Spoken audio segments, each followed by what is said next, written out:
Saudara-saudara sekalian, ada pepatah yang mengatakan, kalau ikan menjadi busuk, busuknya mulai dari kepala.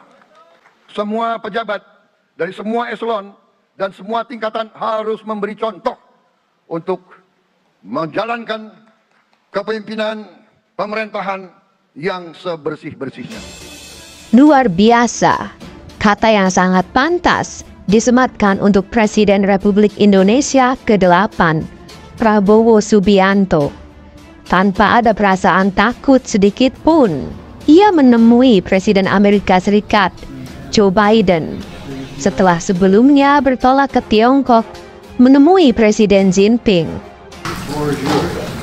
Thank you, President Biden. Thank you for receiving me. I also like to thank you. You phoned me yourself upon my election. Kedua pertemuan itu semakin menguatkan bahwa Indonesia tidak memihak blok manapun. Dalam pertemuan antara Presiden Republik Indonesia, Prabowo Subianto, dengan Presiden Amerika Serikat, Joe Biden, kedua negara berencana untuk memperluas kerjasama di bidang pendidikan, penelitian, dan pengembangan. Today we're going to discuss how we continue to strengthen that partnership.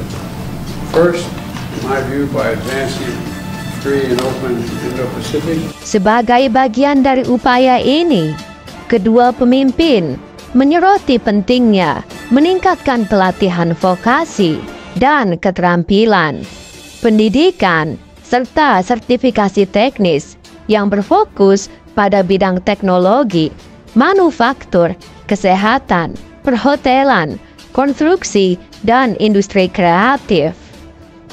Selain itu, Prabowo mengungkapkan pertemuannya dengan Joe Biden membahas kondisi ekonomi dan situasi global. Tak terkecuali dengan konflik Palestina. But Palestine, I think you can do something. Yeah, we're working very hard. We're working very hard on that. Hopefully we're trying to get a better place to go. Thank you, sir. Thank you so much. Prabowo mengharapkan agar segera terjadi gencatan senjata. Menurut Prabowo, solusi untuk Palestina adalah two-state solution atau solusi dua negara yang terus digaungkan pemerintah Indonesia. The government of Indonesia and the people of Indonesia express once again the strongest support for an independent and sovereign Palestine as the real solution to this conflict in Palestine and in Gaza. We look with the world today with horror, dismay, and astonishment at the fact that nations that consider themselves modern and civilized can perpetrate flagrant violations of international humanitarian law. The targeting of civilians and civilian infrastructure is in direct violation of the laws of modern warfare. We call on both sides to respect the laws of warfare. We call on all great powers to use their great influence to enforce the Convention of International Law. We call on the findings of the International Court of Justice to be enforced. The humanitarian catastrophe unfolding before our eyes must be addressed immediately. Bahkan di depan Biden, Prabowo secara terang-terangan membahas kerjasama antara Indonesia dan Tiongkok dan membahas tentang perselisihan di Laut Cina Selatan.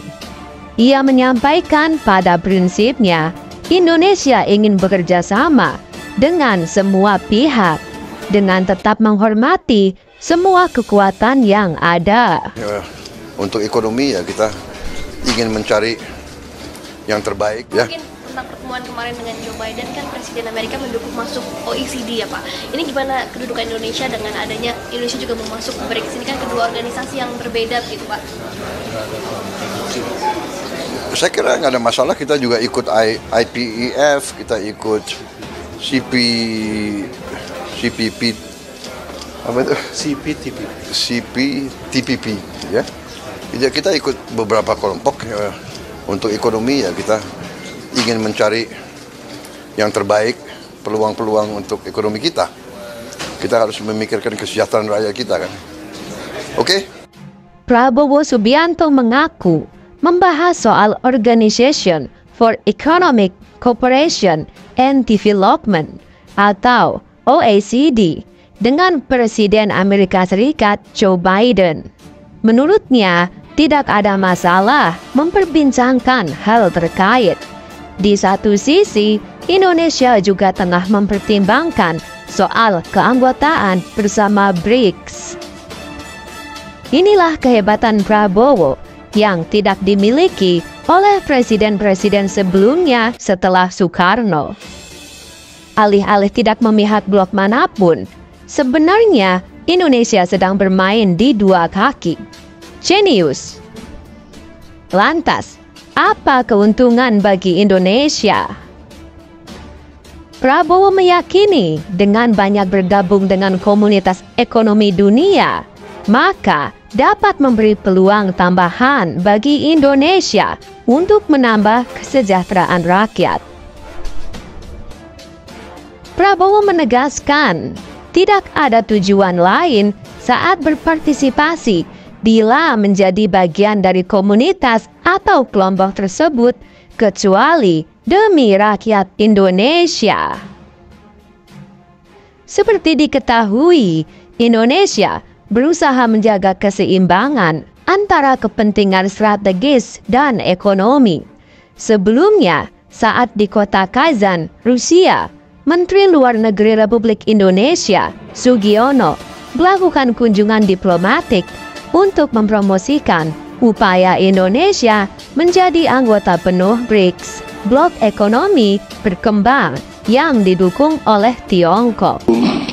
Thank you for the invitation to President Prabowo Subianto to attend this distinguished summit, and allow me to convey the regards and the greetings from President Subianto, who despite of his enthusiasm to attend the summit, regretfully is unable to do so due to his pressing commitments following his inauguration 4 days ago.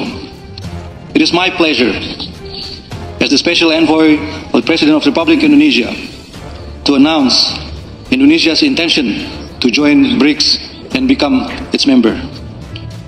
By doing so, Indonesia will be able to better support BRICS efforts to advance the causes and interests of the Global South, and while also contributing to the maintenance of a world order based on freedom, lasting peace, and social justice.